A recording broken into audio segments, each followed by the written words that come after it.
Welcome to Nachtmare Witness. Some nights feel wrong before anything happens.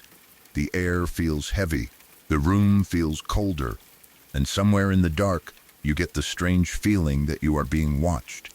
Tonight, you will hear stories from people who became witnesses to things they never expected to see. Some saw someone standing in the shadows. Some heard voices with no one nearby.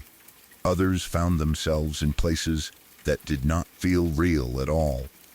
Before we begin, leave a comment and tell me where you are listening from tonight.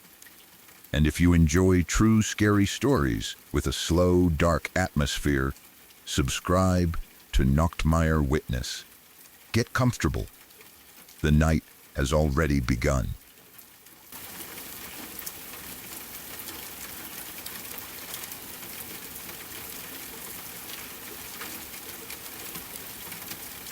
I have had two experiences in my house that I still cannot explain.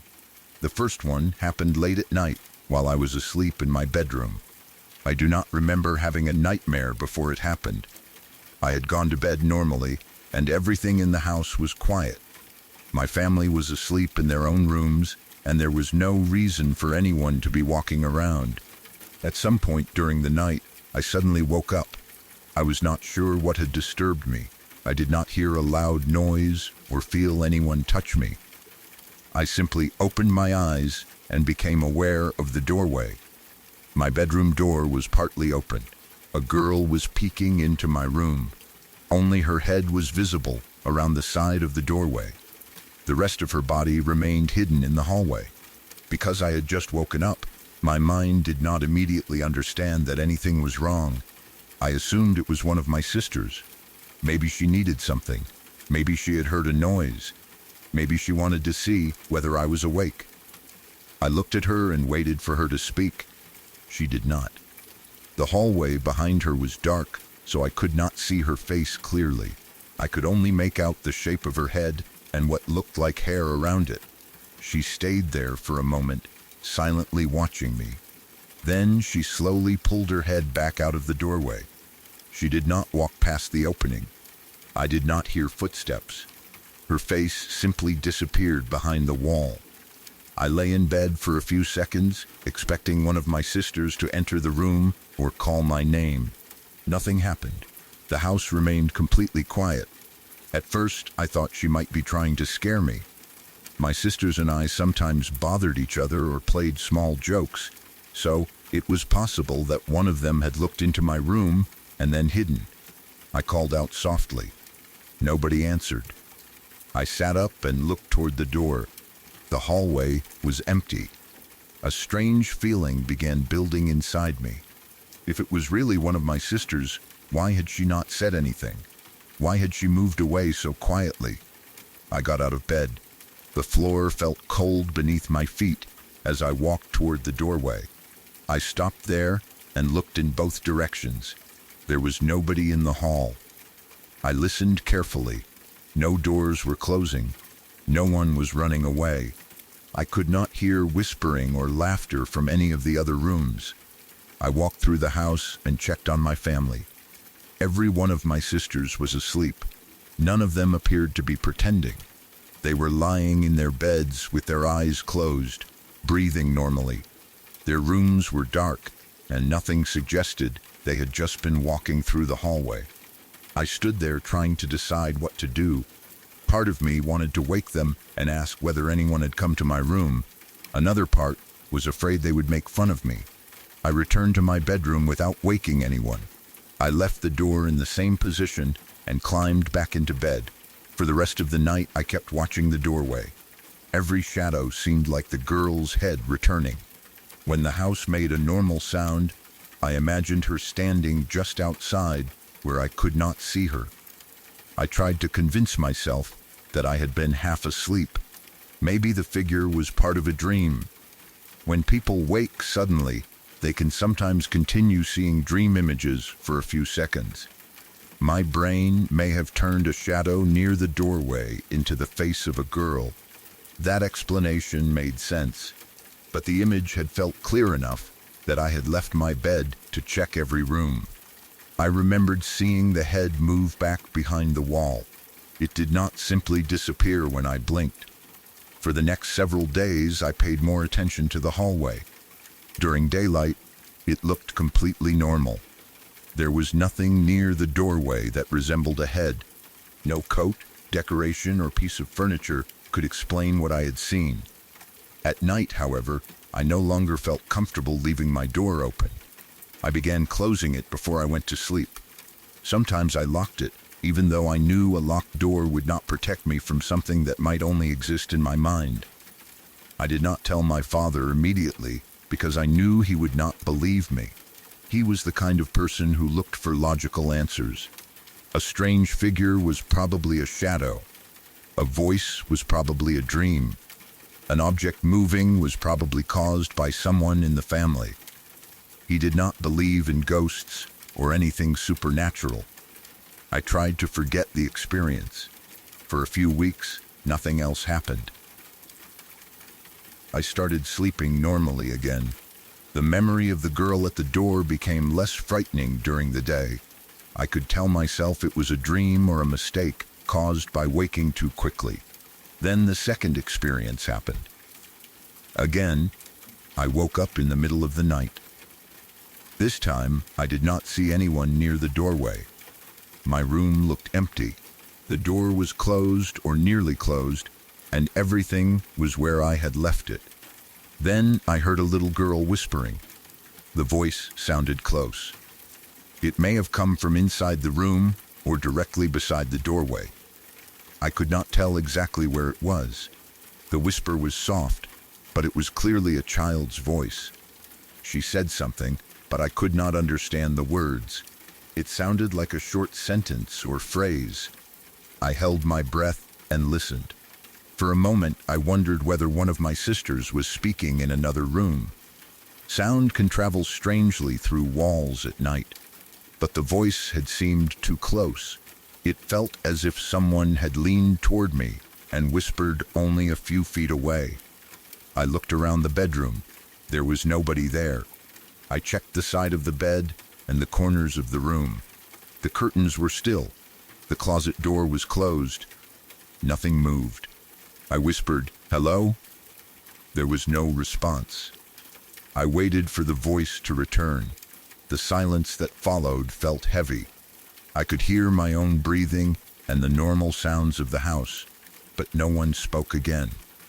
The voice had only lasted a few seconds.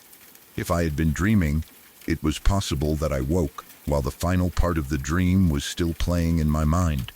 But this time, I had heard a little girl after opening my eyes. The voice did not sound like it came from inside my head. It sounded like someone was physically present in the room.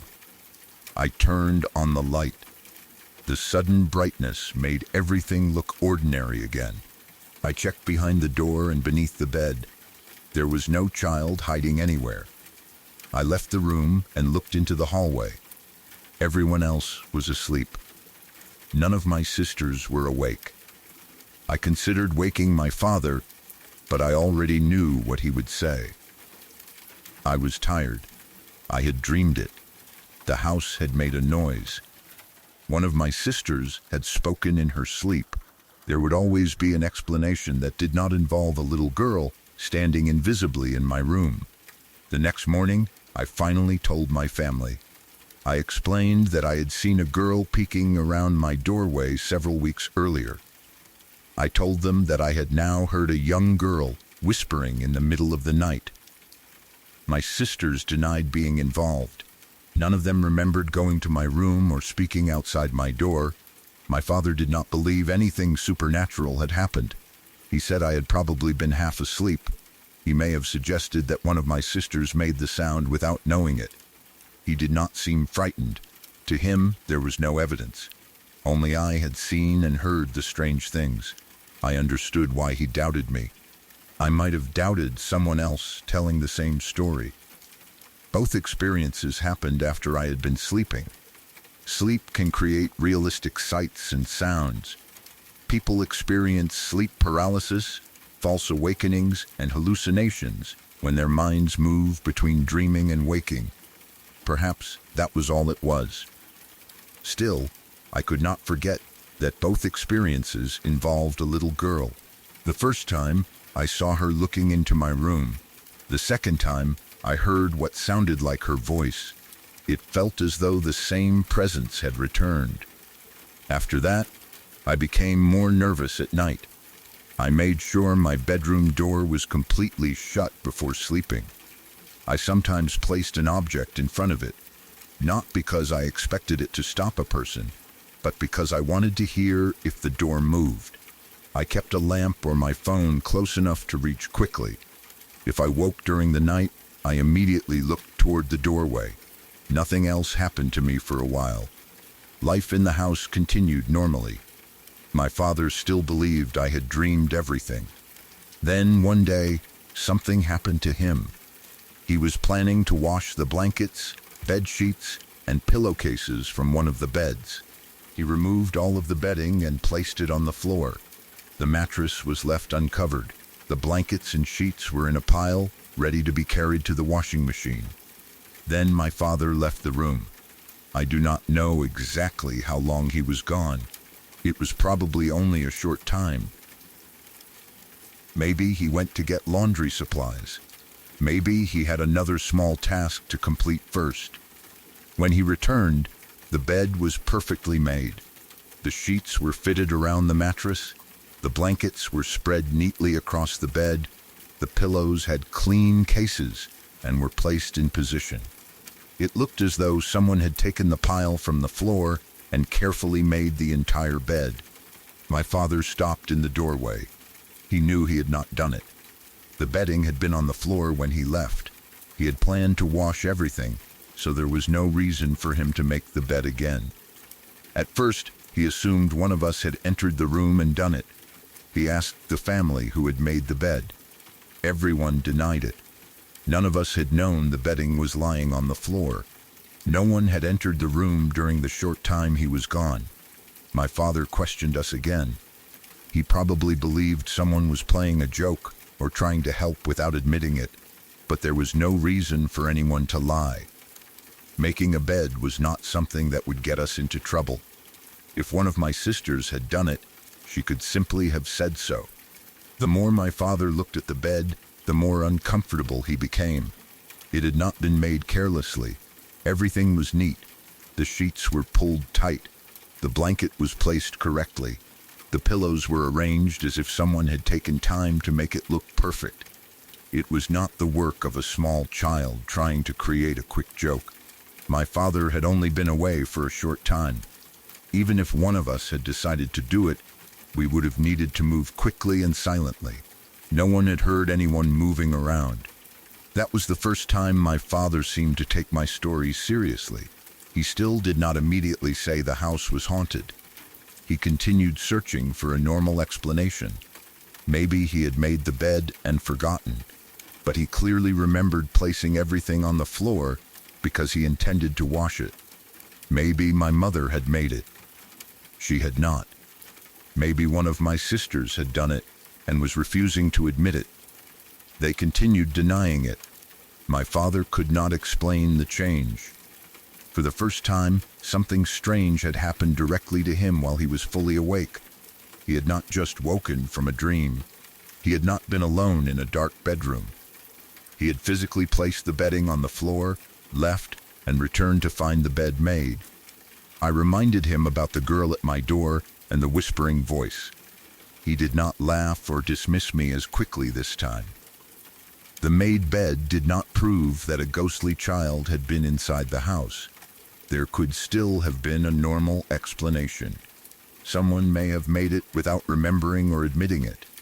My father may have misunderstood which bedding he had removed. Human memory is not perfect. But the timing made the event difficult to ignore. It felt connected to what I had experienced. A young girl had appeared near my room. A child's voice had whispered in the darkness. Then an unseen person had completed a household task when nobody was watching. The final event was not threatening. Whoever made the bed did not destroy anything. They did not leave a frightening message. They simply took the blankets and sheets from the floor and arranged them neatly. In some ways, that made it stranger. If someone wanted to scare us, why make a bed? Maybe the presence was not trying to frighten anyone. Perhaps it was repeating something it had done during its life. Maybe a young girl had once lived in the house and had been taught to make beds or help with laundry. Those thoughts are only guesses. We never learned the history of the house in enough detail to connect it to a specific child. We did not know whether anyone had died there. There were no old photographs or records showing a little girl who matched what I thought I saw. The experiences remained unexplained. I have thought many times about the first night. The girl did not enter my bedroom. She only peeked around the doorway. That is the kind of thing a curious child might do. Maybe she was watching me because she did not know who I was. Maybe she wanted me to follow her. The second time, she whispered something I could not understand. I often wonder what the words were. Was she saying my name? Was she asking for help? Was she warning me? Maybe it was only a meaningless sound created by a dream. Because I could not understand it, my mind has filled the missing words with endless possibilities. I am glad I did not follow the girl into the hallway that first night. If I had seen her move away and decided to chase her, I might have walked through the dark house, searching for someone who was not there. Perhaps nothing would have happened. Or perhaps I would have seen something much worse. The girl never appeared clearly enough for me to remember her face. I only saw the outline of her head and hair. At the time, I assumed she was one of my sisters, because that was the most reasonable explanation. Looking back, I wonder whether she truly looked like them, or whether my sleepy mind simply decided she must be family. The figure may have had no clear face at all. That thought is more frightening. Something could have stood at my doorway in the shape of a child, knowing I would not be alarmed until it disappeared. The whispering was also brief enough to remain uncertain. If the voice had continued speaking, I could have followed it to the source. If it had repeated the same words, I might remember the message. Instead, it spoke once and stopped. It gave me just enough to know I had heard something, but not enough to understand it. The made bed was the only event that left a physical change. Before that, everything could be explained as part of sleep. My father's experience happened while he was awake. The bedding moved. The room changed while nobody was inside. That made all three incidents feel more real. My father never became someone who believed every strange noise was paranormal. He remained practical. But after the bed was made, he stopped telling me with complete certainty that I had imagined the girl. He had finally experienced something he could not explain. Nothing dangerous followed. The girl did not appear beside anyone's bed. The whisper did not return. Objects did not begin flying through the house. Life went on normally. That almost made the incidents easier to forget. They were separated by weeks and ordinary days. Sometimes months could pass without anything strange happening. Then one memory would return when I woke in the middle of the night. I would look toward the bedroom door and remember the head slowly moving out of sight. Even now, I do not claim to know what happened. The first two experiences may have been dreams. The made bed may have been the result of someone in my family. There may be a completely normal explanation that none of us recognized. But all three events happened inside the same house. A girl appeared at my doorway when everyone else was asleep. Weeks later, a little girl's voice whispered inside my empty room. Then my father left bedding on the floor and returned to find the bed perfectly made. He had never believed me before that day. Afterward, he was much less certain. I still wonder whether the girl was trying to frighten me or simply wanted to be noticed. Maybe the whisper was her attempt to speak. Maybe making the bed was her way of showing my father that I had been telling the truth. Or maybe there was never a girl at all. Perhaps the human mind only connected three unrelated events because it wanted them to form a story. I do not have proof. I only have the memories. The dark doorway, the shape of a young girl watching me, the quiet whisper in an empty room, and my father standing in front of a perfectly made bed that he knew he had left completely bare.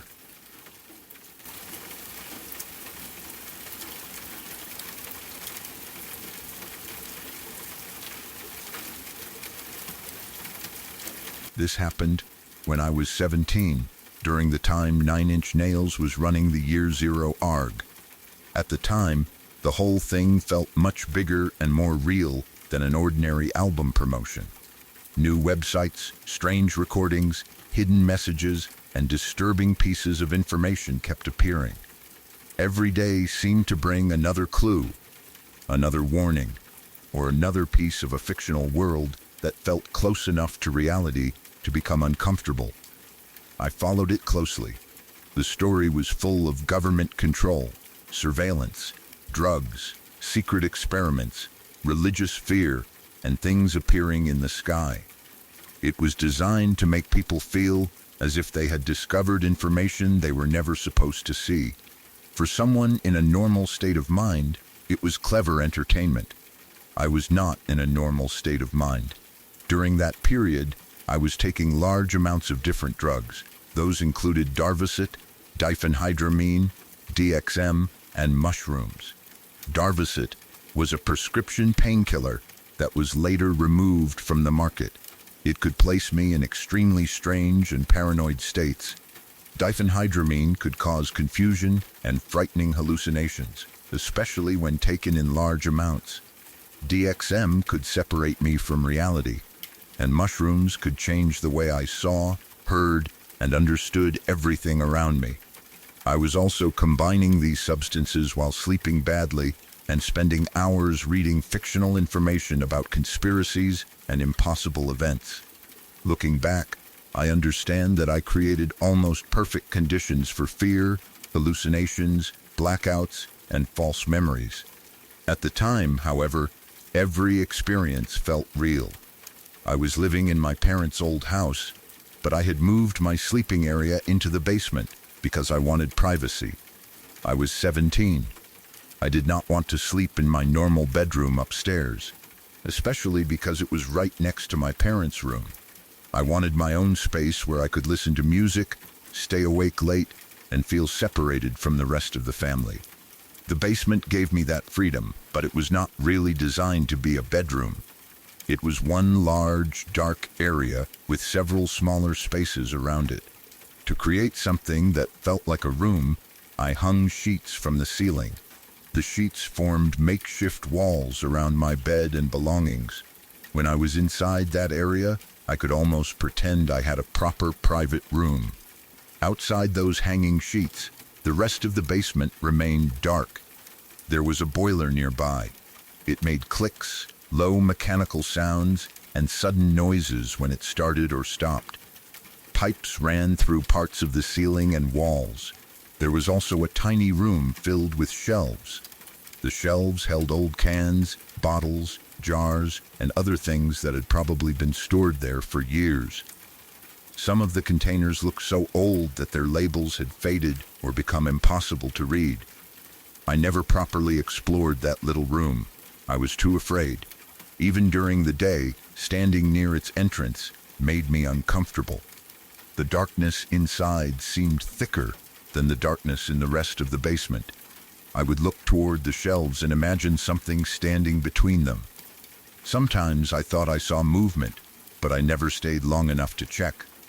The basement also had 2 windows near my sleeping area. One was a small window directly in front of my bed. It was high on the wall, close to ground level outside. The other was a full-sized window that looked toward the driveway. The ground on that side of the house was lower, which allowed the larger window to look outside more normally. Those windows became the center of what happened. For several months, I experienced false awakenings and sleep paralysis almost every day. A false awakening is when you believe you have woken up, but you are still dreaming. You may see your bedroom exactly as it should be. You may get out of bed, walk around, or begin your normal routine. Then something impossible happens, where you suddenly wake again and realize the first awakening was part of the dream. My false awakenings often included sleep paralysis. I would believe I was awake in the basement, but I could not move. My body remained frozen in bed while my mind became aware of the room. Then I would see them. They were always the same figures, green aliens with enormous black eyes. They would stare at me through the windows. Sometimes they appeared at the small window directly in front of the bed. Other times, they were outside the larger window that looked toward the driveway. They seemed to alternate between the two. One night, I would open my eyes and see a large face pressed near the small basement window. The next time, several of them might be standing outside the full-sized one. Their skin was green or gray-green. Their heads were too large for their thin bodies. Their eyes were huge, dark, and empty. They did not blink. They did not speak. They only watched me. Because I could not move, I had no way to hide. I could not pull a blanket over my face. I could not close the curtains. I could not call for my parents. All I could do was stare back and wait for the experience to end. Sometimes I would force myself awake, only to discover that I was still dreaming. I would wake again in the same position. The alien would still be at the window. Then I would wake a third time. Each awakening felt real. By the time I actually became awake, I no longer trusted the room around me. I would lie still, studying the sheets, the windows, and the shadows, trying to decide whether I had truly escaped the dream. The Year Zero ARG made the experiences worse. The fictional story involved strange drugs, hidden government projects, and mysterious events that people inside the story could not fully understand. When I read new material during the day and saw aliens at my windows at night, the two experiences began mixing together. Part of me knew the ARG was fictional. Another part began wondering whether fiction was being used to reveal something real. The drugs made that thought feel reasonable. I began seeing connections everywhere. A strange noise from the boiler became evidence that something was moving downstairs. A light outside became a signal. A new website connected to the ARG seemed like a warning meant specifically for me. I knew other people were following the same clues, but in my paranoid state, it felt personal. The basement became the worst possible place to sleep. The hanging sheets moved whenever air traveled through the room. A small draft could make one of them lift or shift, creating the impression that someone was walking around outside my makeshift bedroom. The boiler turned on without warning. Pipes clicked overhead, animals moved near the windows, branches scraped against the house. Each ordinary sound became part of the same fear. I started sleeping less. The less I slept, the worse the false awakenings became. The worse they became, the more afraid I was to sleep. It became a cycle that lasted for months.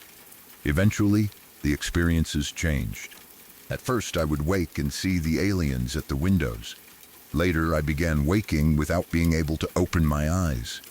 I could feel that I was lying in bed. I could hear the basement around me.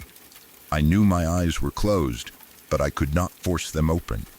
That should have made the experience less frightening, because I could no longer see the figures. It did not. Instead, I began feeling them inside the room. Sometimes I felt the mattress sink beside me. It felt exactly like someone sitting on the edge of the bed. The pressure would appear slowly, causing my body to tilt slightly toward it. I could not move to check. I could not open my eyes. I could only feel someone or something sitting inches away. Other times, I heard footsteps. They moved outside the hanging sheets. The steps were slow and careful. They would begin near the boiler or the small storage room, then come closer to my bed. Sometimes they stopped directly beside me. I would lie there, unable to move, waiting for a hand to touch me. Occasionally, the footsteps continued around the bed. The sound traveled from one side to the other, as though several figures were inspecting me. The experiences felt longer than normal dreams.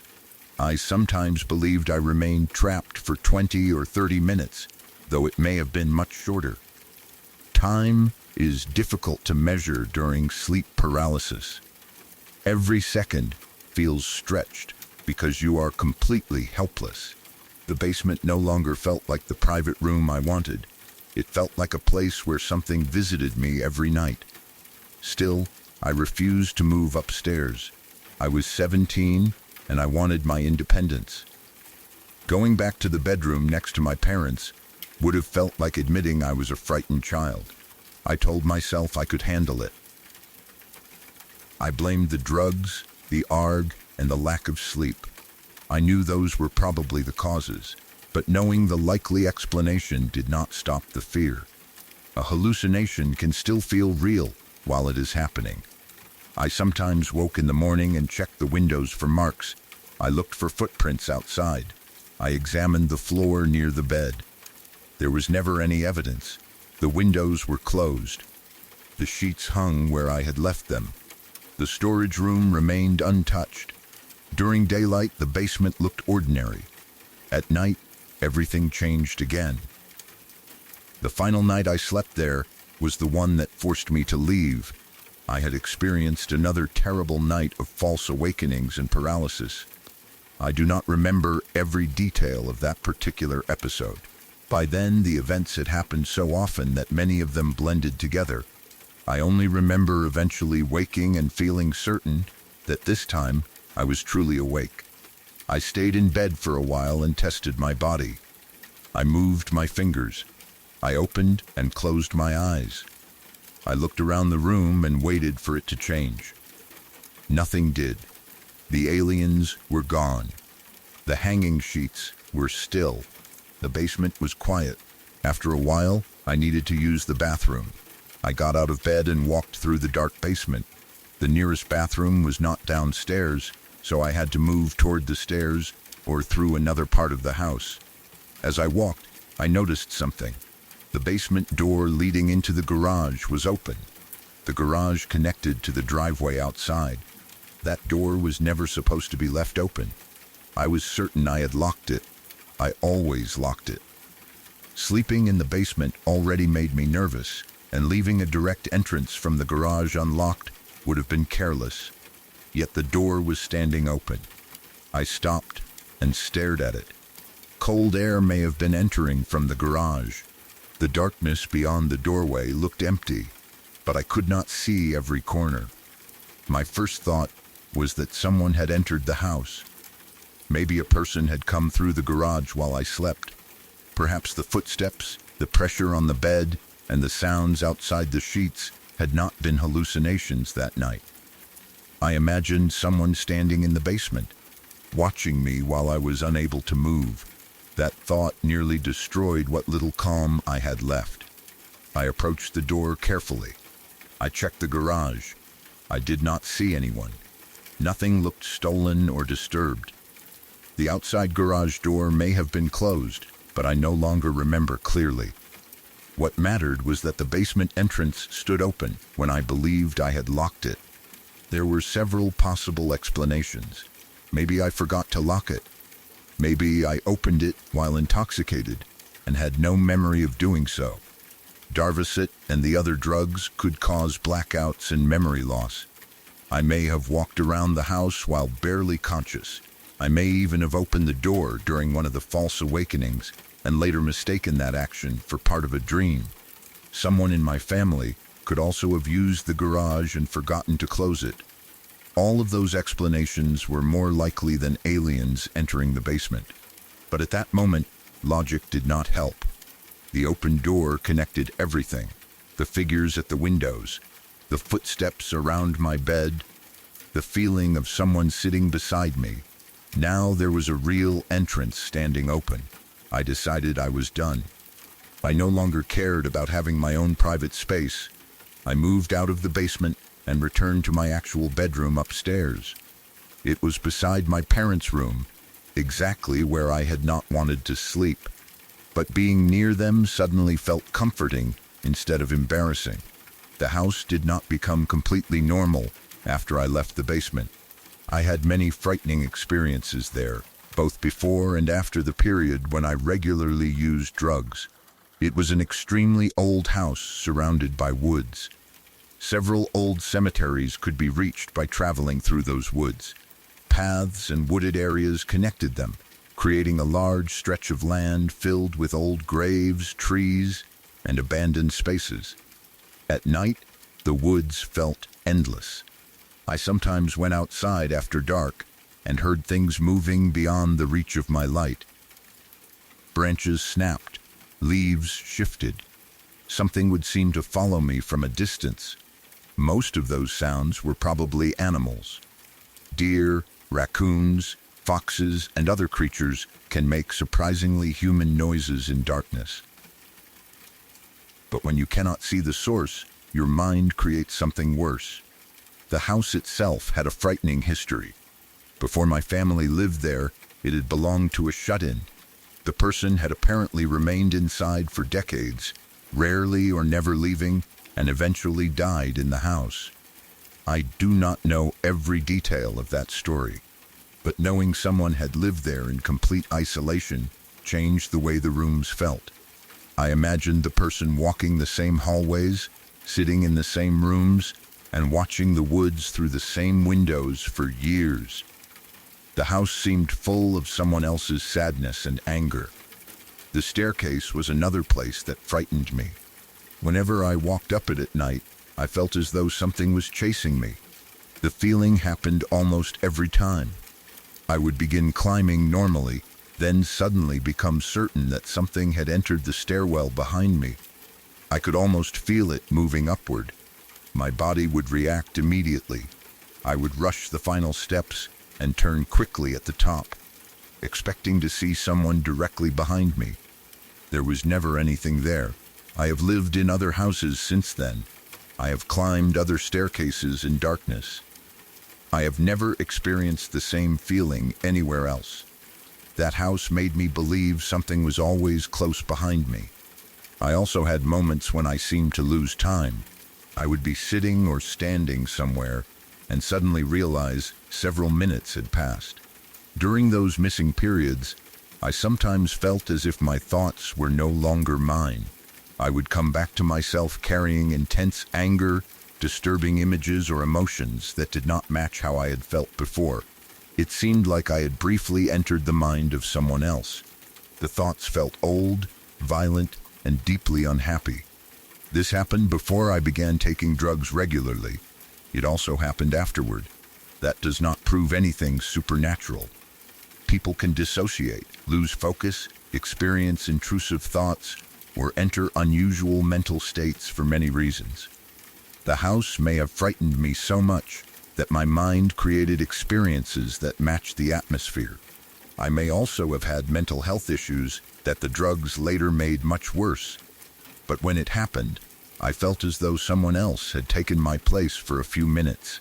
Then I returned carrying emotions that belonged to the house. I lived there for about 5 years. During that time, fear became part of normal life. I avoided certain rooms. I moved quickly on the stairs. I disliked looking through windows at night because I expected to see a face outside. I never felt completely alone, even when nobody else was home. The basement period was the worst part because I was already in a dangerous mental state. The combination of the year zero ARG, drugs, sleep deprivation, an old house, and a dark basement created months of terror. The ARG gave my fear a story. The drugs gave it images and voices. Sleep paralysis made me helpless. The house provided the setting. Everything worked together. Years later, I can look back and understand that nothing supernatural probably happened. Darvocet, diphenhydramine, DXM, and mushrooms are more than enough to cause hallucinations, paranoia, memory problems, and terrifying dreams. Taking them together made the experiences even less reliable. I was also 17, sleeping in an isolated basement, reading disturbing fictional material, and getting very little healthy rest. The aliens at the windows were probably sleep paralysis hallucinations. The footsteps may have been the boiler, pipes, animals, or my dreaming mind. The feeling of someone sitting on the bed may have been part of the paralysis.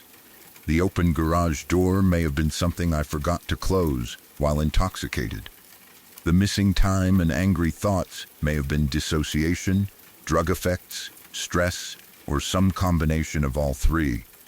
Those explanations are reasonable. I believe them. But they do not change what the experience felt like. For several months, I believed green figures with enormous eyes watched me sleep. I woke, unable to move, while they stared through alternating windows. Then I stopped being able to open my eyes and felt them enter the room. I heard them walk around my bed. I felt them sit beside me. Finally, I woke and found the door from the garage standing open. The fear was real, even if the visitors were not. That house remains the scariest place I have ever lived. Part of that fear came from my own choices. I was taking substances that damaged my judgment and made reality difficult to trust. Part came from the building itself. The old rooms, wooded land, nearby cemeteries, and history of isolation created an atmosphere that never felt safe. I sometimes wonder whether I would have experienced the house differently if I had never used drugs. Maybe it would have been only an old building with strange sounds. Maybe I would have slept normally in the basement. Maybe I would have explored the little storage room and discovered nothing but expired food and dusty jars. But some of the strange feelings began before the drugs. That is the detail that keeps a small amount of doubt alive. The staircase already frightened me. The house already felt occupied. I had already lost time and returned with thoughts that seemed foreign. The drugs may not have created the fear. They may only have given it a face. A green face with enormous black eyes staring through a basement window. I have never experienced anything exactly like it since leaving that house. I have had nightmares and occasional strange thoughts, but not the same repeated visitors. I no longer wake every night inside false awakenings. I no longer hear footsteps moving around hanging sheets. I no longer feel something rushing behind me on the stairs. Distance made it easier to think rationally about what happened, but certain sounds can still bring the memory back. A boiler turning on in a quiet basement, a sheet moving in a draft, a knock against a ground-level window, the click of a door that should be locked. When I hear those things, part of me becomes 17 again. I am lying in the basement, unable to move. The small window is directly in front of me. A large green face slowly appears on the other side. Its eyes fill most of its head. It does not blink. It knows I am awake. And even though I understand exactly what sleep paralysis is now, I still remember the certainty I felt then. Something was outside. Something had been waiting for me to open my eyes. And on the final night, when I truly woke up, the door leading in from the garage was already open.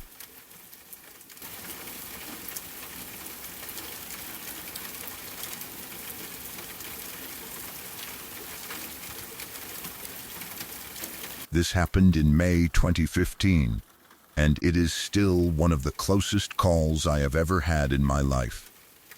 I was visiting a friend who lived in a high-income apartment complex. It was the kind of place that always looked safe and well-managed.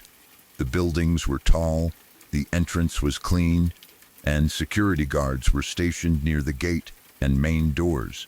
People who lived there had good jobs, expensive cars, and comfortable apartments. Nothing about the place made me expect that something terrible was about to happen. I had visited my friend there before, so I was familiar with the complex. I also knew one of the security guards. We had spoken several times during my earlier visits and had become friendly with each other. Whenever I arrived, we would usually exchange greetings and talk for a minute before I went inside. That day began the same way. I reached the apartment complex and found the guard near the entrance. He recognized me immediately and asked if I could help him with something. It was not a serious problem.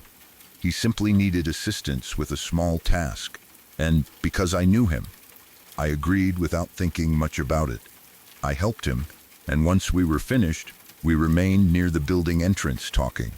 The weather was normal. People were moving around the complex, cars were entering and leaving, and nothing seemed unusual. The entrance was directly beneath the upper floors of the apartment building. Because the building was tall, I could not see every balcony or window from where I stood. I did not look upward because there was no reason to. I was focused on the conversation with the guard. We spoke for several minutes. I do not remember exactly what we discussed. It may have been something about the building, the residents, work, or normal daily life. The conversation was not important enough to stay in my memory. What stayed was the place where I stood. I was close to the entrance, only a short distance from the doors. At one point, I decided it was time to go upstairs and see my friend. I said goodbye or told the guard I would speak to him later. Then I turned toward the entrance. I took 2 steps. Only 2. Then I heard a huge sound behind me. It was not like a car door closing or something falling from a table. It was a heavy, violent impact. The sound was so powerful and sudden that my whole body reacted before I understood what it was. I turned around. A woman was lying on the ground in the exact place where I had been standing only seconds earlier. For a moment, I could not understand what I was seeing. My mind tried to create some other explanation. Maybe she had fallen near the entrance. Maybe she had collapsed while walking. Maybe something had struck her. Then I looked upward. The apartment building rose above us. People nearby began shouting. The security guard froze. The woman was not moving. It became clear very quickly that she had fallen from one of the upper floors. She was dead. I remember staring at the ground and then looking at the small distance between her body and my feet. If I had not moved when I did, she would have landed directly on me. The thought entered my mind immediately, but I was too shocked to fully process it. I had been standing in that exact place. I had not stepped away because I heard something above me. I had not sensed danger. I had simply finished talking and started walking toward the entrance. 2 ordinary steps had saved my life. People began coming out of the building. Some had heard the impact from inside their apartments. Others had seen people gathering near the entrance and came closer to find out what happened. The guard called the police and emergency services. There was confusion everywhere. Some people asked whether the woman was alive. Others told everyone to move back. Nobody wanted to get too close, but nobody could look away either. The woman had a large body size, which made the impact even more powerful. I do not say that to be disrespectful. It is important because of what could have happened if she had landed on me. A person falling from the 15th floor carries enormous force, no matter their size. If she had struck me directly, I could have been killed instantly. Even if I somehow survived, I would have suffered severe injuries. My neck, back, skull, or legs could have been crushed. Both of us might have died in the same spot. I kept thinking about how small the difference had been. 2 steps, a few seconds. If the guard had asked one more question, I might have stayed. If I had answered with a longer sentence, I would still have been standing there. If I had checked my phone before entering the building, she might have landed on me. If I had moved in a slightly different direction, I might have walked directly into her path. Nothing about my decision had been planned. I had no warning. I was simply lucky. The police arrived and closed off the area. They began asking questions and speaking to the people who had been nearby. The guard and I had been the closest witnesses, even though neither of us had actually seen her jump. We had only heard the impact. I explained that I had been standing in the location where she landed. I told them I had moved only seconds before. The guard confirmed that we had been talking there. At that point, nobody knew exactly what had happened. The police needed to determine where she came from and whether she had fallen accidentally, been pushed, or jumped. In a tall apartment building, there were many possibilities. She might have lost her balance near a balcony. She might have fallen while cleaning a window. Someone could have been inside the apartment with her. The police could not immediately assume it was suicide. They had to investigate. The building entrance remained busy for a long time. Residents gathered at a distance, speaking quietly and trying to understand what happened. Some people recognized the woman, others did not. The atmosphere of the complex changed completely. Only a few minutes earlier, it had seemed calm and secure. Now there were police vehicles, frightened residents, and a body near the entrance. I eventually went inside, but I could not behave normally. I had come to visit my friend, but the visit no longer felt important. I told him what happened. At first, he did not believe me. Then he saw the police outside and understood that something serious had occurred. I kept replaying the sound. The impact had been so sudden. There had been no scream that I remembered. No voice calling for help. Nothing fell beside her first. One moment, the space was empty. The next, she was there. I wondered whether she had seen me standing below. That question disturbed me. From the 15th floor, the people near the entrance may have looked small. Did she notice the guard and me? Did she know someone was directly beneath her? Had she already jumped before I began moving? Perhaps while I was taking those 2 steps, she was already falling. A fall from that height happens quickly. I may have moved only a moment before she reached the ground. The timing was almost impossible. For the next few days, the police continued investigating. They spoke to residents, checked the apartment, and tried to understand her situation. Eventually, they concluded that she had taken her own life. She had been dealing with personal problems. I do not know every detail, and I do not think I should pretend to know what was happening inside her mind. She may have been suffering for a long time. People sometimes appear comfortable from the outside, while carrying pain nobody else can see. She lived in a wealthy apartment complex, but money and a good home do not protect someone from emotional or mental suffering. Whatever issues she faced had become overwhelming for her. She went to the 15th floor and jumped. Learning that made the event sadder. At first, I had only thought about how close I came to being hit. Then I began thinking about her life and the people who knew her. She had a family, friends, neighbors, and a history. She was not only the person who nearly landed on me. She was someone who reached a point where she believed there was no other way to escape her pain. I felt sympathy for her, but I also struggled with fear and anger. It is difficult to describe those mixed emotions. I understood that she may not have been thinking clearly. At the same time, her decision could have killed me. I had nothing to do with her problems. I was only visiting a friend. If I had remained in place for a few more seconds, my family might have received a call telling them I had died in a completely unbelievable accident. People might have described me as an innocent bystander.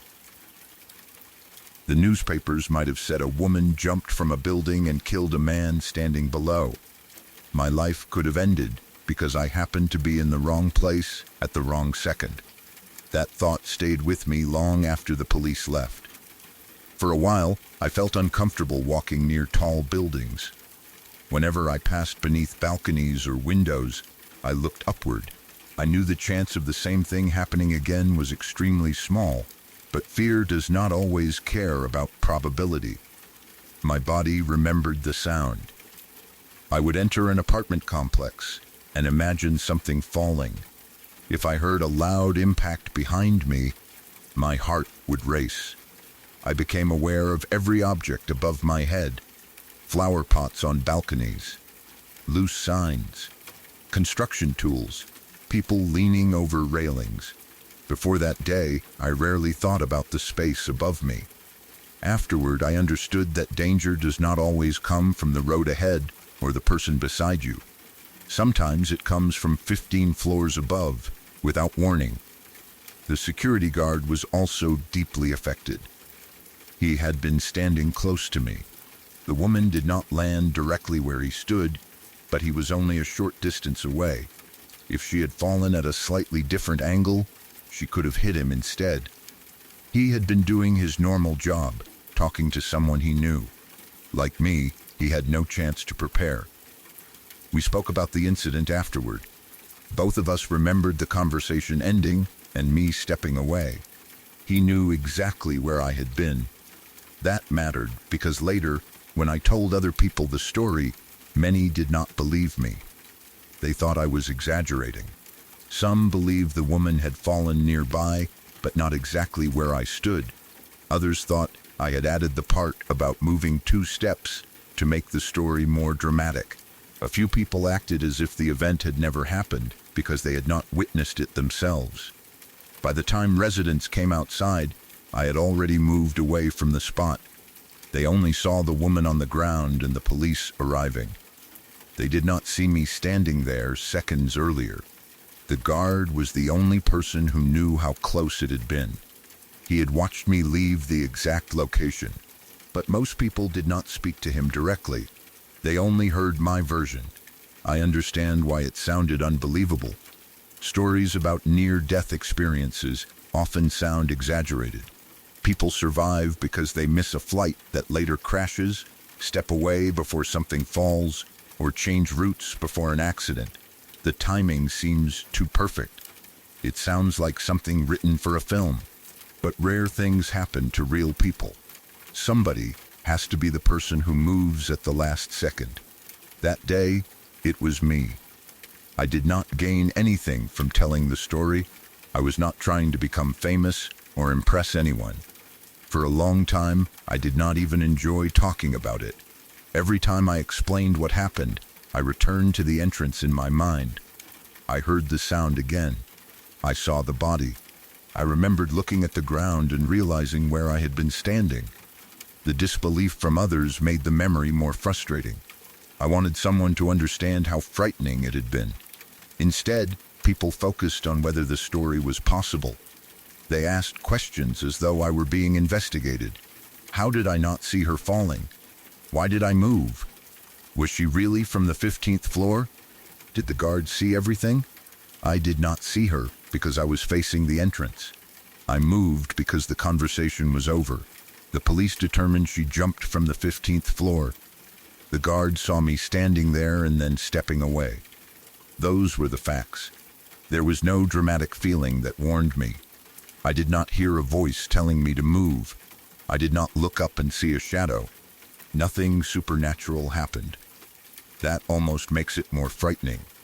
I survived because of an ordinary decision made at exactly the right time. People sometimes say everything happens for a reason. I do not know if I believe that. I do not know why I chose that exact second to walk away. Maybe the conversation had simply reached its natural end. Maybe I was impatient to see my friend. Maybe I had already stayed longer than planned. Whatever the reason, my movement saved me. I have thought about the woman's final moments many times. I try not to imagine the details, but the questions remain. Was she alone? Did she hesitate? Did anyone try to stop her? Did she know people were below? Could something have changed her mind if someone reached her sooner? The investigation concluded that she was dealing with serious issues, but those words do not fully explain what she felt. People often say someone had problems after a suicide. That phrase is too simple. Everyone has problems. For a person to make that decision, the pain must have felt unbearable. I wish she had found help.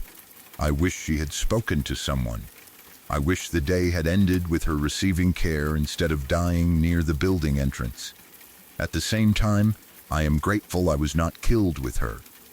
Those feelings can exist together. I can feel sadness for her and relief for myself.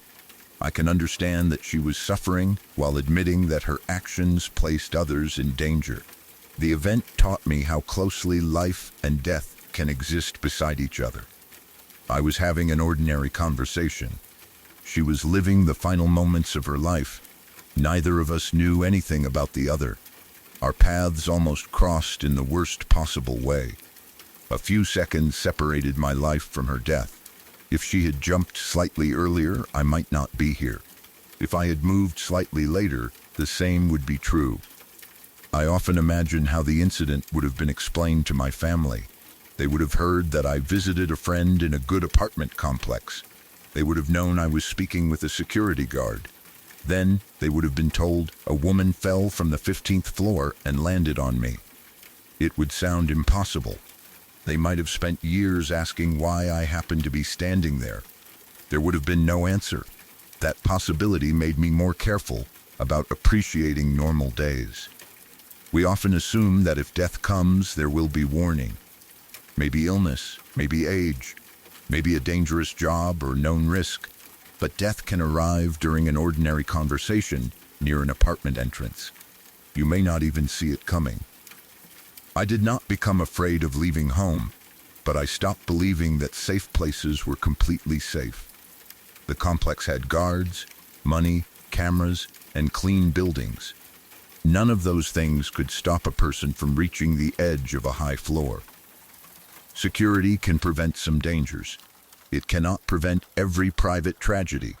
The apartment complex eventually returned to normal. The police left. The area was cleaned. Residents went back to work and daily routines. New visitors walked through the same entrance without knowing what happened there. The exact spot where the woman died became ordinary pavement again. That felt strange to me. Places do not always carry visible evidence of what happened. A person can stand somewhere without knowing that another person died there. I sometimes wonder whether the guard continued thinking about it every time he worked near the entrance. He had to return to that location every day. I only visited occasionally. For him, the memory was connected to his workplace. Maybe he looked upward more often after that. Maybe he remembered our conversation whenever someone stopped to speak with him. The event probably changed him too. I remained friends with him, but life moved forward. People eventually stopped discussing the woman. Her death became an old story in the building. For me, it never became completely distant. Whenever someone says that a single step cannot change much, I remember those 2 steps. They changed everything. They were not brave or intelligent. They were not part of a plan. They were simply the steps I took toward the entrance. But because I took them, I lived. Sometimes I think about what would have happened if the guard had asked for more help. Maybe he would have kept me in place. What if I had dropped something and bent down to pick it up? What if my friend had called me while I was standing there and I stopped to answer? 100 small events could have changed the timing. None of them happened. I moved. Then she fell. The distance between us was so small that I could see the exact place my feet had been. That image is the reason I know the story is true, even when people doubt me. I remember the ground. I remember the sound. I remember the guard's face. I remember the horror of understanding that the body in front of me had occupied the space I had left only seconds before. No one else needed to see the moment for it to be real. The guard knew.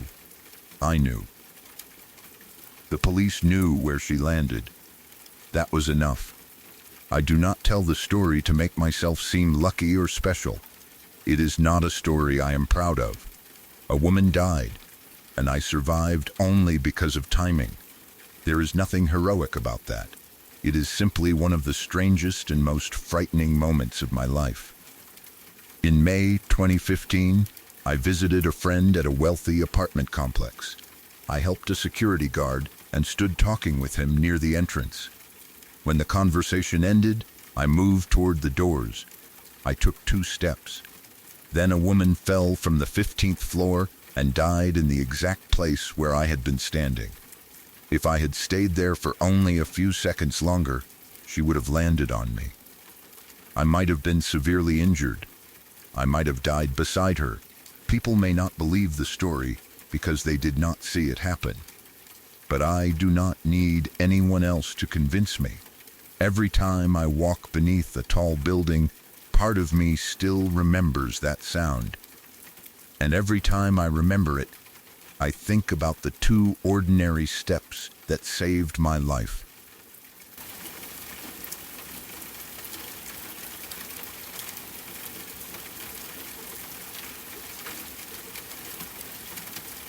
Before the next witness tells their story, take a moment to subscribe to Nachtmeier Witness. This channel is for the late hours, when sleep is close, but the mind is still awake enough to notice every sound in the room. New true stories arrive here for anyone drawn to strange encounters, uneasy memories, and nights that never felt normal again. Leave a like if the stories have pulled you in so far. Now, let's return to the darkness.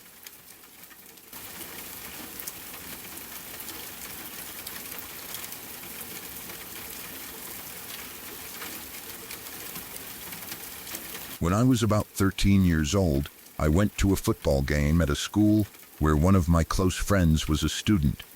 It was the kind of school event that attracted almost everyone from the area. Students were sitting together in groups, parents were talking in the stands, younger children were running around, and people kept moving between the field, the entrance, and the food stands. There was constant noise around me. The crowd reacted whenever something happened on the field. Music played through the speakers. People shouted across rows of seats to get the attention of friends. With so many conversations happening at once, it was difficult to hear anything clearly unless the person was standing directly in front of you. I was not attending the game because I cared deeply about football. I was mostly there to spend time with people and enjoy the atmosphere. Since my friend attended that school, I expected I might see her somewhere in the crowd. We were close enough that I knew her face immediately. I knew the way she walked, the way she spoke, and the expressions she made when she was confused or amused. I had seen her often enough that I never imagined I could mistake someone else for her. At some point during the game, I noticed her standing a short distance away. At least, I believed it was her. She was turned partly away from me at first, but I recognized her hair, height, and face. There was nothing about her appearance that made me hesitate.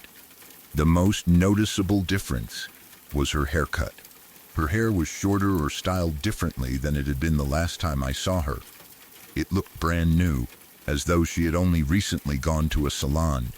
The haircut suited her. I became excited because I wanted to tell her how good it looked. I walked toward her without any doubt. I did not slow down to study her face. I did not wonder whether she might be someone else. In my mind, I had already identified her as my friend. When I reached her, I enthusiastically complimented her haircut. I probably said something like, "I love your new hair," or told her it looked amazing. The girl looked at me. She thanked me, but her reaction was not what I expected. She seemed grateful for the compliment. Yet there was also a clear look of confusion on her face. She looked slightly uncomfortable, as though she was trying to understand why a stranger was speaking to her with so much familiarity.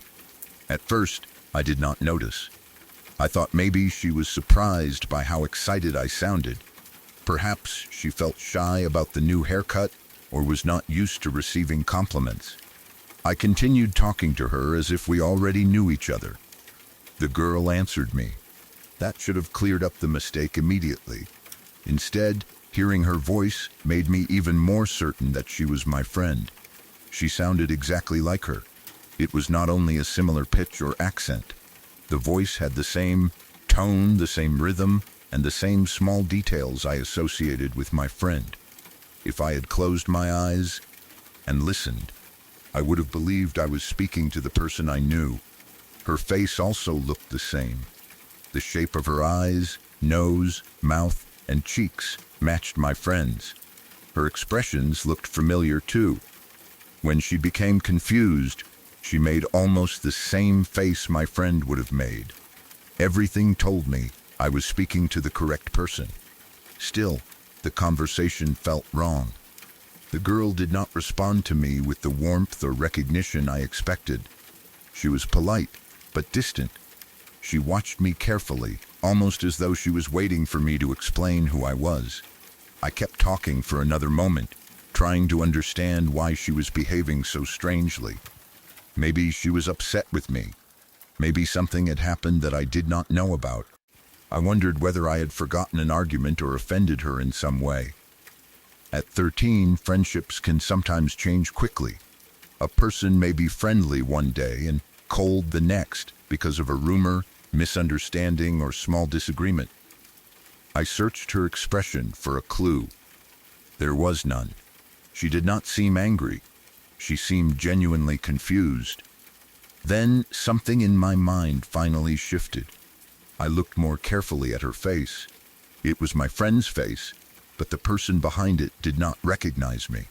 The realization came slowly. This girl was not pretending to be confused. She was not playing a joke. She truly had no idea who I was. I stopped speaking for a second. I may have asked her name, or perhaps I apologized and said I had mistaken her for someone else. I do not remember every word because the shock of the moment became more important than the conversation itself.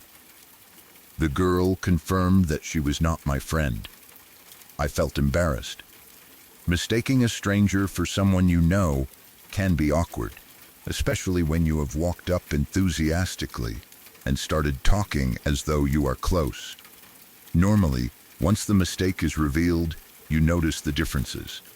You realize the stranger is slightly taller, has a different voice, or only looked similar from a distance. That did not happen. Even after I knew she was someone else, she still looked exactly like my friend. I studied her face again. The similarity remained. It was not the kind of resemblance where two people share the same hair color or general features. This girl looked like a copy. I apologized and moved away, but I kept looking back. She probably thought I was strange. From her perspective, a random person had approached her, praised her haircut, and spoken as if they had met many times before. She may have assumed I was confused or trying to be funny. I walked through the crowd feeling unsettled. I tried to convince myself that I had simply made a mistake. The football game was busy. The lighting may not have been perfect, and the crowd made it difficult to focus. Maybe the girl only looked similar because of the new haircut. Maybe her voice seemed the same because there were so many sounds around us. People sometimes have doubles. It is common to see a stranger who resembles a friend, celebrity, or family member. I knew all of that. Still, this felt different. The face had not been merely familiar.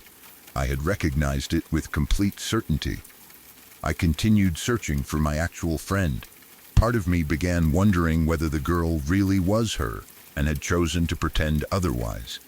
That explanation did not make much sense, but it seemed easier to accept than the idea of two unrelated people looking and sounding exactly the same. Maybe my friend was playing a complicated joke. Maybe someone had dared her to act like she did not know me. But the girl's confusion had seemed too natural. She had no reason to embarrass me in front of people. Eventually, I found my real friend somewhere else at the football game. The moment I saw her, I knew this time I had found the correct person. She recognized me immediately. Her expression changed in the normal way it always did when we met, and she spoke to me with the familiarity that had been missing from the first girl.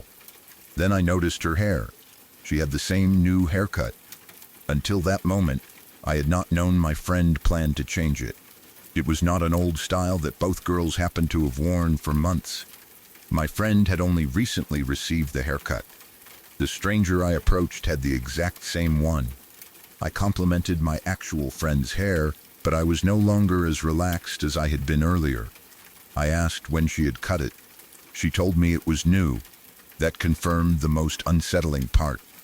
The other girl had not simply resembled an older version of my friend. She looked like my friend exactly as she appeared that day, including a haircut I had never seen before. I asked my friend whether she had a sister. She did not.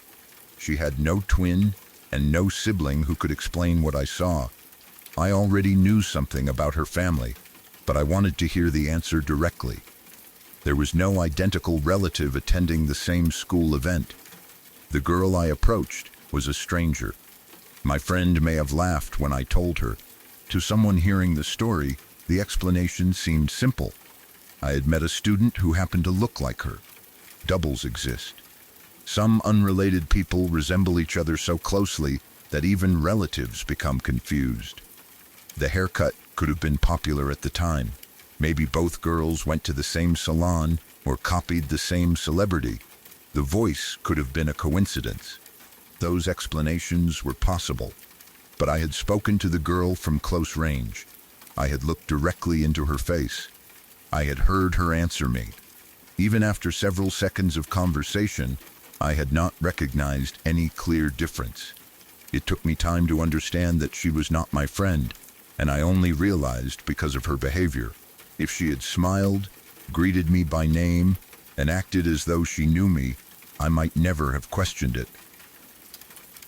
That thought is what still disturbs me. The stranger did not fail to look like my friend. She failed to behave like her.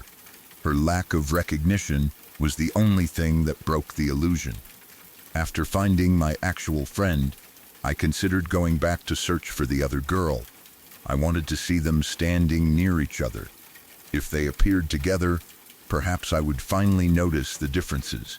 Maybe one had lighter eyes or a slightly different face shape. Maybe their voices only sounded similar because I was expecting the stranger to be my friend.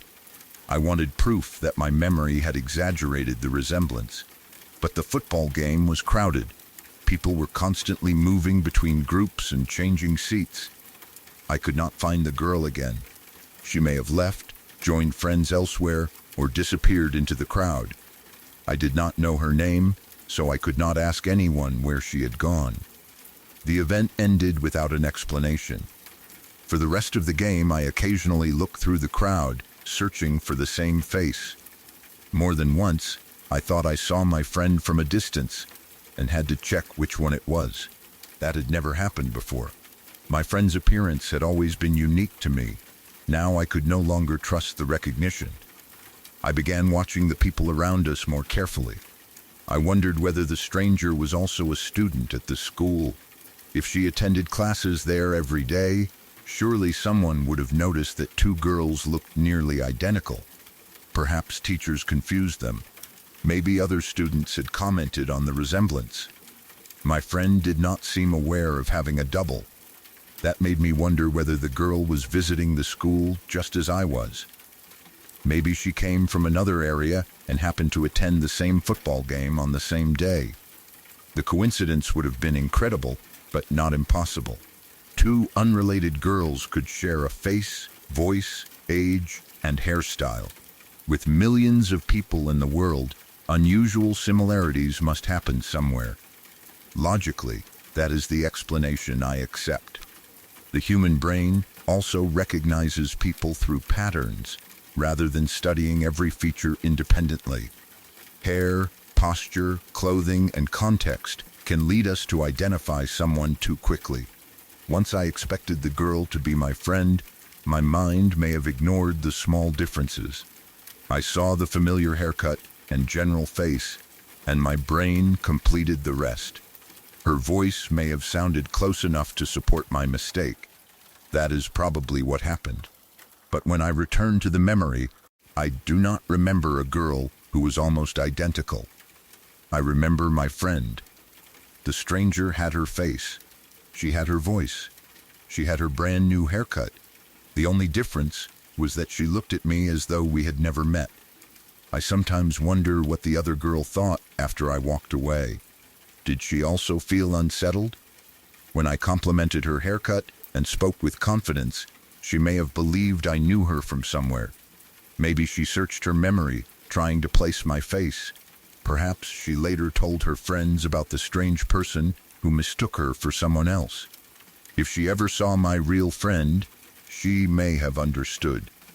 I wish I could know whether the two of them eventually crossed paths. Maybe the stranger looked at my friend and experienced the same shock I had. Or perhaps they did not actually resemble each other as much as I believed, and nobody else would have noticed. Memory is unreliable, especially after many years. Every time we remember an event, our minds can change small details. The resemblance may have grown more perfect with time. The voice may not have been exactly the same. The haircut may have only been similar. I understand that possibility. Still, the feeling from that moment has never changed. I approached with complete certainty. I was close enough to speak naturally. The girl answered me. It took me a full minute to realize something was wrong. That would not have happened if she only looked slightly similar. I knew my friend well. She was not a person I had met once or only seen in photographs. She was my best friend at the time. I knew her mannerisms, her expressions, and the sound of her voice. Yet a stranger convinced every part of my mind that she was the same person. The experience made me think differently about identity. We assume a face belongs to only one person. When we recognize someone, we do not normally question whether they are actually themselves. We trust appearance immediately. But what if a person who looked exactly like someone you loved appeared in front of you? How long would it take to understand the difference? Would you notice through their voice, their memories, the way they moved? For me, appearance and voice were not enough. I recognized the truth only because the girl did not know me. Had she known my name or something about my friendship, the situation could have continued much longer. That idea gives the memory a darker feeling than it probably deserves. Nothing dangerous happened. The girl did not follow me. She did not claim to be my friend. She did not disappear in front of me or say anything frightening. She was simply confused because a stranger had approached her. From a reasonable point of view, it was an awkward case of mistaken identity. But the exact timing of the haircut bothers me. I had not seen my friend with that hairstyle before. If I had only recognized the stranger because she copied an old familiar appearance, it would be easier to dismiss. Instead, both girls had changed their hair in the same way at almost the same time. Maybe it was a popular cut among girls our age. Maybe several students had the same one. Fashion can spread quickly, especially within schools and communities. That explanation helps, but it does not explain the face and voice.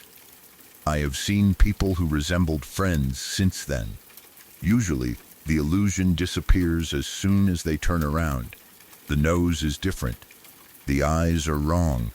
The voice makes the mistake obvious. This girl remained identical even while speaking directly to me. Years later, I learned the word doppelganger. It usually describes a person who looks almost exactly like someone else. There are stories and legends claiming that seeing a double can be a bad sign. Some people believe a doppelganger is a supernatural copy, an omen, or something pretending to be human. I do not believe that is what I encountered. The girl behaved like an ordinary person. She was polite and confused. There was nothing unnatural in the way she moved or spoke. If anything, I was the strange one in the interaction. But learning those stories made the memory harder to forget. I had spoken to someone who looked like a perfect copy of my friend. Then I found my actual friend with the same newly cut hair. For a while, I wondered whether I had somehow seen my friend twice at different moments. Could the first conversation have happened later than I remembered? Maybe the crowd and excitement confused the sequence, but both girls existed separately in my memory. The stranger did not know me. My friend did. There was no way to combine them into one person without ignoring the most important detail. I also checked again that my friend did not have a sister. She did not. There was no secret twin, cousin, or close relative at the game. Even a cousin would probably not explain the identical voice. The double was apparently unrelated. As I grew older, the experience became one of those memories I mentioned only occasionally. It was not frightening enough to tell as a traditional horror story. Nobody was harmed. There was no ghost, monster, or threat. Still, whenever I described it, I felt the same uneasiness. People sometimes laughed and said everyone has a look-alike. Others told stories about being mistaken for strangers or finding people who resembled them online. That is true. The world contains enough people for some faces to repeat. But most look-alikes are not perfect copies.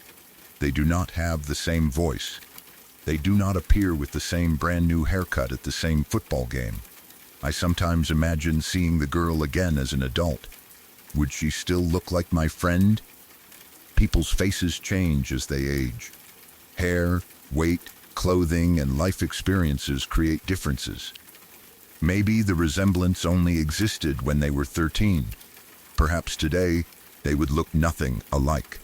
Or maybe they continued growing in the same way. Maybe somewhere there is still a stranger who looks and sounds exactly like my old friend. The idea is not dangerous, but it is unsettling. There is also a possibility that the girl had noticed the resemblance before I approached. Maybe she had already seen my friend across the school and knew there was someone who looked like her. That could explain why she was weirded out by my excitement. She may have immediately understood that I was confusing her with the other girl. If so, I wish she had said something. She could have told me, "People mistake me for her all the time." That one sentence would have made the event feel normal. Instead, the conversation ended before I received any explanation. The lack of closure allowed the memory to remain strange.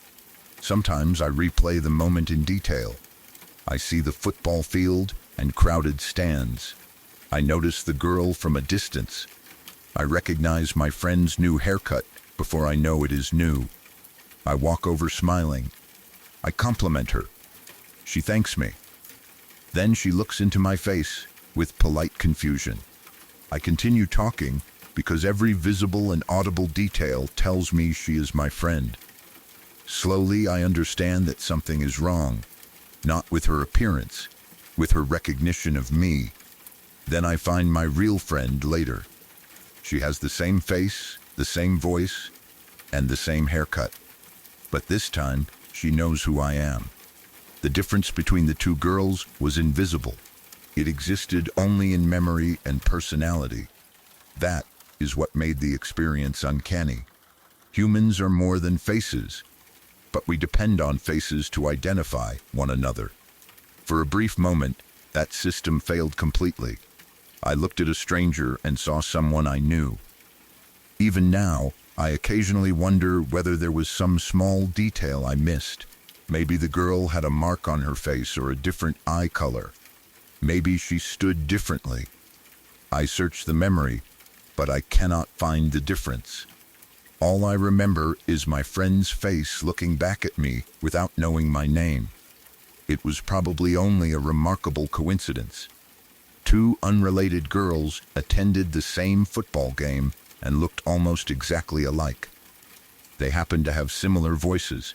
They happened to receive the same haircut around the same time. My brain made a mistake, and the crowded setting delayed my realization. That explanation is ordinary and believable. I accept it. But accepting it has never made the memory feel ordinary. I was 13 when it happened. I walked up to someone I believed was my best friend and spoke to her from only a few feet away. She had the same face. She had the same voice. She had the same brand new haircut. She had no idea who I was.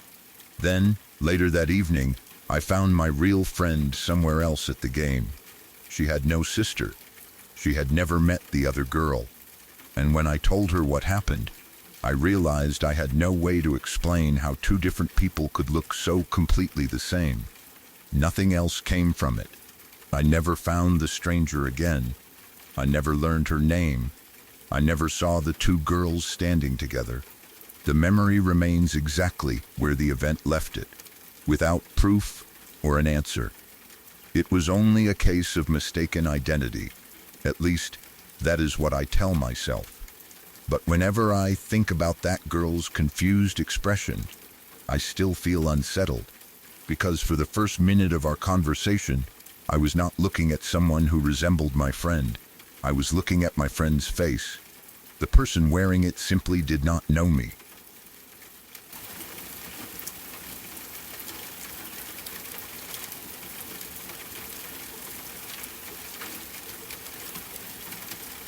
I was about 6 or 7 years old when this happened, but I can still remember it more clearly than many things that happened much later in my life. I was on the school bus going home at the end of the day. It was not a regular school bus. Many of the children on it had disabilities, so the bus had extra safety equipment, including a wheelchair lift at the back. The driver and the assistant knew each child's routine. They knew where everyone lived who needed help getting off, and which parents or family members would be waiting outside. Because we traveled the same route every day, the children also became familiar with the neighborhoods. We knew which houses had dogs that barked at the bus. We knew where the road became rough, where the bus had to turn carefully, and which children would be dropped off before us. One of the children on the bus was my best friend. She used a wheelchair, so when we reached her home, getting her off the bus took longer than an ordinary stop. The assistant had to release the safety clamps holding the wheelchair securely to the floor. Then she would move my friend onto the lift at the back of the bus, lower it to the ground, and take her to the front door. We had watched this happen many times. It was a normal part of the journey. My friend lived beside a house that all of us believed was abandoned. We had passed it so often that everyone on the bus recognized it. It was one of those buildings that looked frightening even during the daytime. The outside was dirty and badly damaged. Parts of it appeared burned, blackened, or stained by years of weather. The windows were dark, and the walls looked as though nobody had cleaned or repaired them for a very long time. The garden was completely overgrown. Tall weeds and grass covered almost everything. You could barely see where the path leading to the front door was supposed to be. The gate leaned at an angle and was almost off its hinges. It looked as though one strong push might cause it to fall over. We never saw anyone entering or leaving the property. No cars were parked outside. There were no lights in the windows at night, according to my friend. Nobody cut the grass or collected mail. Because my friend lived directly next door, we trusted her when she said the house had been empty for years. To us, it was simply the abandoned house beside her home. Children often create stories about places like that. We wondered whether it was haunted. We imagined someone had died inside or that the fire had forced the owners to leave. Maybe older children had broken into it. Maybe animals lived in the rooms. Whatever its history was, none of us expected to see a person come out of it. That afternoon, the bus pulled up near my friend's home as usual. The driver stopped and secured the vehicle. The assistant moved toward the back to help my friend. She began undoing the safety clamps attached to the wheelchair. The rear doors were open because the lift was about to be lowered. I was sitting nearby with the other children, waiting for the process to finish. Everything felt normal. Then we heard a loud commotion outside. At first, I could not understand what was happening. There was shouting and movement near the abandoned house. The sound was so sudden that everyone turned toward it. A man appeared from the property. I do not remember seeing him walk through the front gate or come down the hidden path. It was as though he suddenly emerged from the tall grass and broken entrance. One moment there was nobody there. The next, he was running toward the bus. He looked filthy and badly neglected. His clothes were dirty and his hair appeared unwashed and wild. His entire appearance suggested that he had not taken care of himself for a long time. He looked frightening to me, but his voice was even worse. He was shouting and ranting in a way that made no sense. The words came out quickly and angrily, but I could not understand what he was saying. He sounded completely out of control. He had something shiny in one of his hands. From where I was sitting, I could not identify it. It may have been a knife, a piece of metal, or some other object that caught the light. At 6 or 7 years old, all I understood was that he was carrying something that might be dangerous. The man ran directly toward the open back of the bus. The assistant had just released or was still releasing the clamps on my friend's wheelchair. The lift was positioned so she could be taken outside. That meant the bus was open and vulnerable. The man seemed to realize this. Instead of approaching the front door like a normal person, he rushed toward the rear lift. He tried to climb onto it. Everything happened quickly after that. The driver and assistant immediately understood that the man could not be allowed inside. The bus was full of young children, many of whom could not easily move or protect themselves. Some were secured in wheelchairs. Others may not have understood the danger. The adults were responsible for all of us. The assistant stopped moving my friend toward the exit. The driver activated the lift and began raising it. The man tried to use the platform to enter the bus, but the adults acted before he could get inside. The lift rose. The rear doors closed. The bus was locked. The man was left outside. I remember the fear spreading through the bus. Some children screamed. Others began crying. Those of us who understood what was happening moved away from the windows or tried to hide behind the seats. My best friend was still inside, probably frightened and confused because she had been moments away from being taken home. The man became furious when he realized he could not enter through the back. He moved around the side of the bus. Then he began striking the windows. The banging was extremely loud from inside. The entire side of the bus seemed to shake each time his hand or object hit the glass. He moved from one window to another, looking in at us. I remember seeing his face close to the glass. He looked angry, desperate, and completely unpredictable. His mouth was moving as he shouted, but the windows and the frightened voices inside made it difficult to understand him. He may have been threatening us. He may have been asking for something. His words did not matter as much as the way he behaved. He had tried to force his way onto a bus full of children. Now he was circling it and pounding on the windows. The shiny object was still in his hand. The windows were strong, but I did not know that at the time. Each time he hit one, I expected it to break. I imagined his hand coming through the glass. I thought he might reach inside and open a door. The bus suddenly felt very small. Normally, it was a safe place that carried us between school and home. Now it felt like a metal box with a dangerous man circling outside. We could not drive away immediately because my friend still needed to be dropped off, and the man was moving around the vehicle. The driver may also have been afraid of hitting him or pulling away while he was too close to the wheels. The safest choice was to remain locked inside. The driver and assistant told us to stay calm, but they were clearly frightened too. The assistant kept my friend away from the lift and made sure her wheelchair remained secure. The driver watched the man and tried to decide what to do. None of us had mobile phones.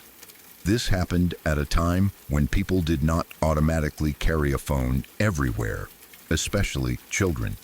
The driver may have had a radio or some way to contact help, but I do not remember seeing her use one. Someone nearby eventually called the police.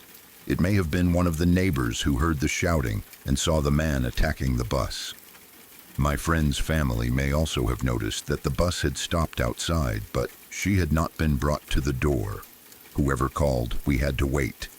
The man continued moving around the bus for some time. He struck the windows, shouted, and looked for a way inside.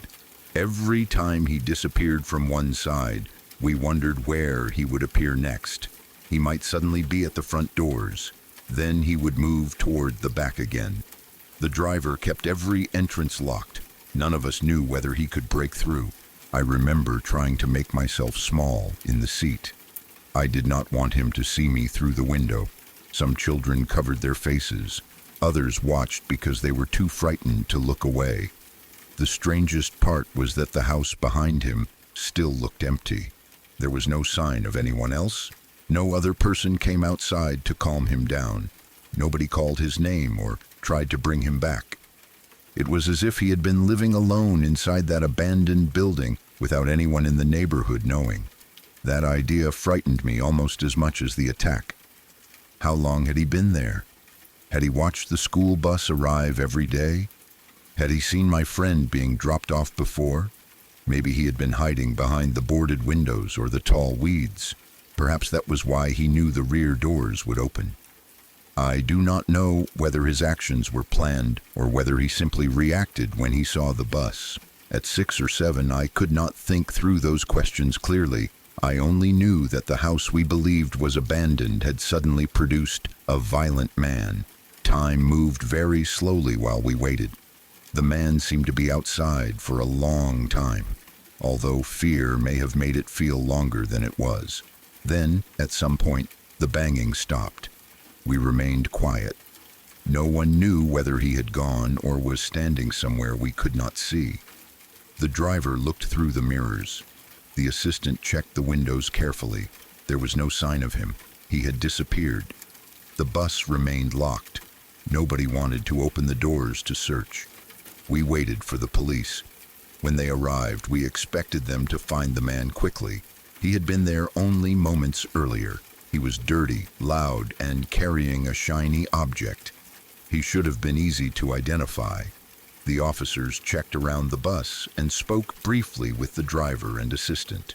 Then they began searching the area. They walked through the overgrown garden and approached the abandoned house.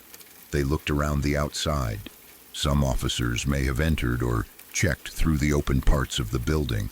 They searched the nearby roads, gardens, and spaces between the houses. They found nothing. There was no sign of the man. He had vanished as quickly as he appeared. That made the incident even more disturbing. The area around the abandoned property was overgrown, so he could have hidden in the tall grass or escaped through the back. There may have been another path through the property that we could not see from the road. The house could also have had a basement, rear exit, or damaged section he used to enter and leave.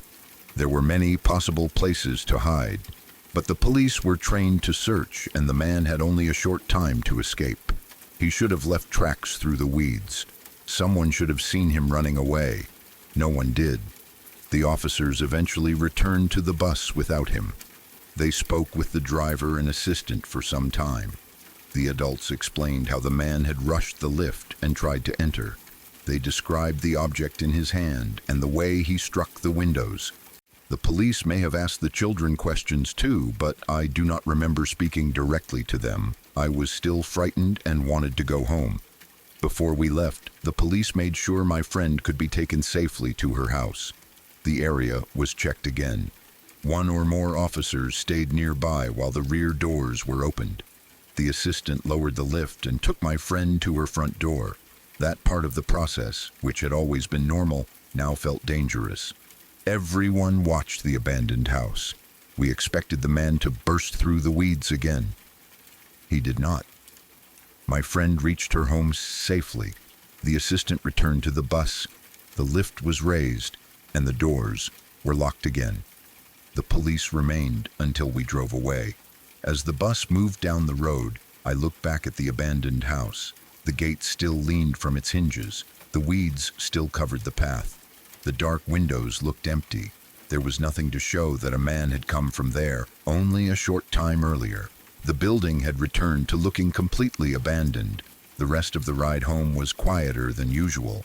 Nobody played or spoke loudly. Some children continued crying. The adults tried to reassure us that we were safe, but I kept thinking the man might follow the bus.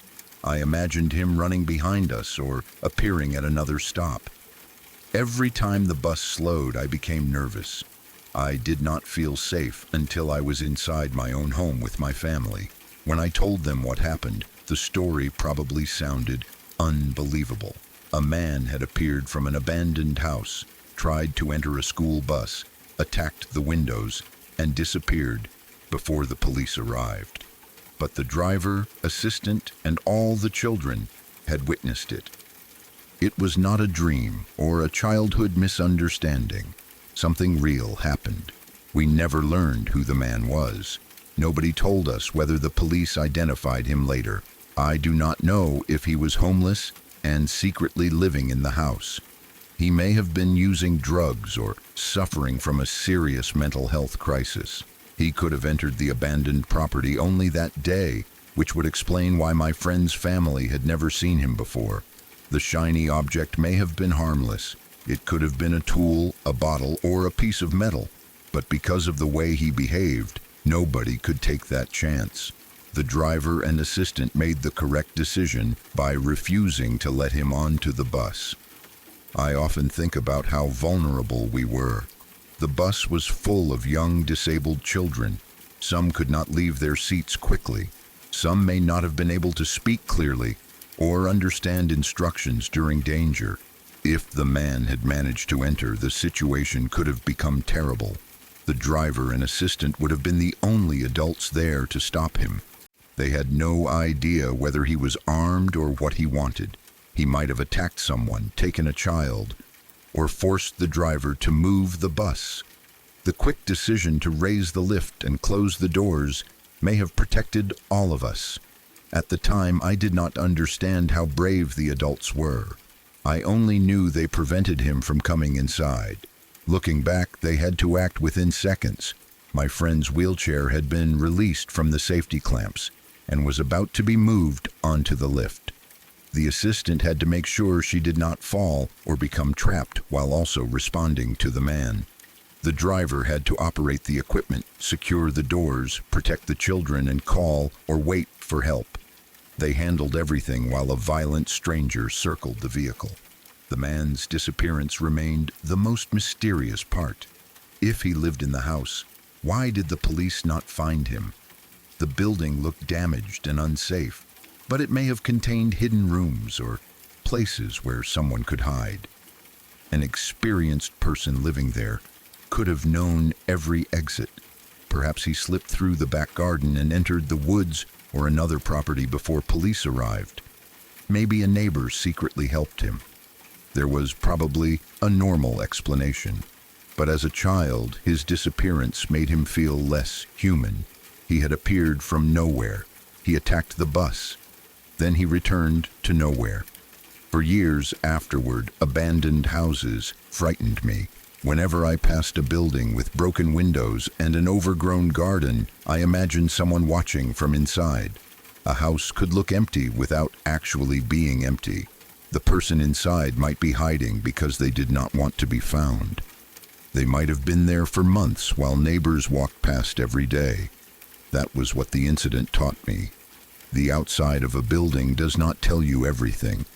The abandoned house beside my friend's home had looked dead for years. Then a man came charging out of it. I also became nervous when school buses stopped with their rear doors open. I remembered how easily the lift had created an entrance. The equipment was designed to help children, but for those few moments, it also gave the man a way to try to climb inside. Every normal part of the bus suddenly became connected to the fear. The sound of the lift motor, the safety clamps on the wheelchair, the rear doors folding shut, the heavy banging on the windows. Those sounds remained in my memory. The man's face also stayed with me. I cannot describe every feature now. Childhood memories change over time, and fear can make people look more frightening than they really were.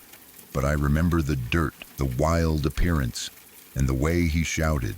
I remember his eyes looking through the glass at a bus full of children. He did not seem to understand or care that he was terrifying us.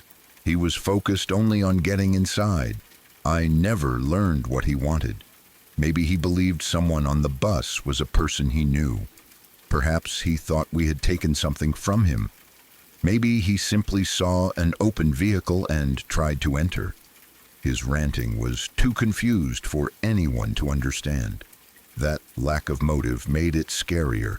If he had shouted a clear request, the adults might have known how to respond. Instead, he behaved without reason. Unpredictable people are frightening because you cannot guess what they will do next. The house remained beside my friend's home after the incident. I do not know whether it was later repaired, demolished, or searched more carefully. For some time, every time the bus returned to that stop, the children watched the property. I certainly did. I expected the man to appear again. The driver and assistant were probably more careful too. They may have checked the area before opening the back doors. Maybe my friend was dropped off in a different way for a while. I do not clearly remember. What I remember is the fear that he was still inside. The police had not found him, so he could have returned after they left. He might have been standing behind one of the dark windows, watching everyone search for him. That image stayed with me. A man hidden inside a burned and filthy house, waiting for the school bus to come back. Nothing like that happened again, as far as I know. He never attacked the bus a second time. No one told us he had been arrested. The event simply became an unanswered story from my childhood. As I became older, I considered more realistic explanations. The man may have been homeless and using the abandoned building for shelter. He could have been frightened when the bus arrived and reacted aggressively. He may have been under the influence of drugs, which could explain the confused shouting and sudden behavior. He might also have been experiencing psychosis and believed the children or adults were threatening him. The shiny item in his hand might not have been a weapon, but the driver could not assume that. Whatever his personal situation was, allowing him inside would have placed everyone at risk. I can feel sympathy for someone who was sick, homeless, or desperate while still understanding why the adults protected us. Both things can be true. He may have needed help. We also needed to be safe from him. The police tried to find him, but he escaped. I hope he eventually received help and did not hurt anyone. I also hope he never approached another group of children. Even now, when I think about that afternoon, the scene returns in small pieces. My friend waiting in her wheelchair, the assistant bending down to release the clamps, the open rear doors, the overgrown garden next door, a sudden shout, the man running toward us, the shiny object moving in his hand, the lift rising just before he could climb aboard, then his face appearing at the windows while he struck the glass. Most childhood memories become soft and distant over time. This one did not. The fear made it stay sharp. I remember looking at the adults and understanding that they were afraid too. Children often believe adults can solve anything. That day, I realized adults could be surprised and frightened just like us. The driver and assistant protected us, but they did not know who the man was or whether the windows would hold. They were making decisions in the same uncertainty we felt. The police eventually arrived, but by then, the person who caused the danger was gone. That was the first time I understood that even the police could arrive too late to provide an answer. They could search the house and garden. They could speak to witnesses. They could keep us safe while we left. But they could not explain where the man went. The abandoned house kept it secret. Maybe he was hiding only a few feet from the officers. Maybe he escaped through a rear path. Maybe he had never come from the house at all and only appeared to because of the tall grass. I will never know. What I do know is that a building everyone believed had been empty for years suddenly produced a man who tried to force his way onto a school bus full of disabled children. He struck the windows and screamed at us until someone called the police. Then, before the officers arrived, he disappeared. No one found him inside the house. No one saw him leave the area. The police stayed long enough to make sure my friend reached her front door, and the rest of us drove away safely. We never found out his name. We never learned what he wanted. But more than anything else, I remember looking back through the bus window as we left and seeing that old house standing quietly beside the road. Its broken gate, blackened walls, and overgrown garden looked exactly as they had before. It looked empty again. And after what had happened, I knew that did not mean anything.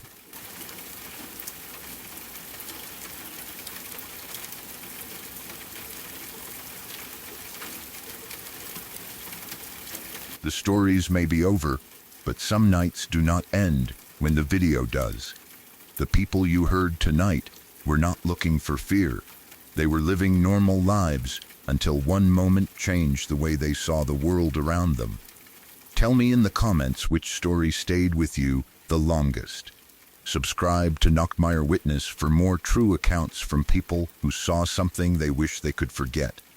Good night, and if you wake up suddenly, do not assume it was just a dream.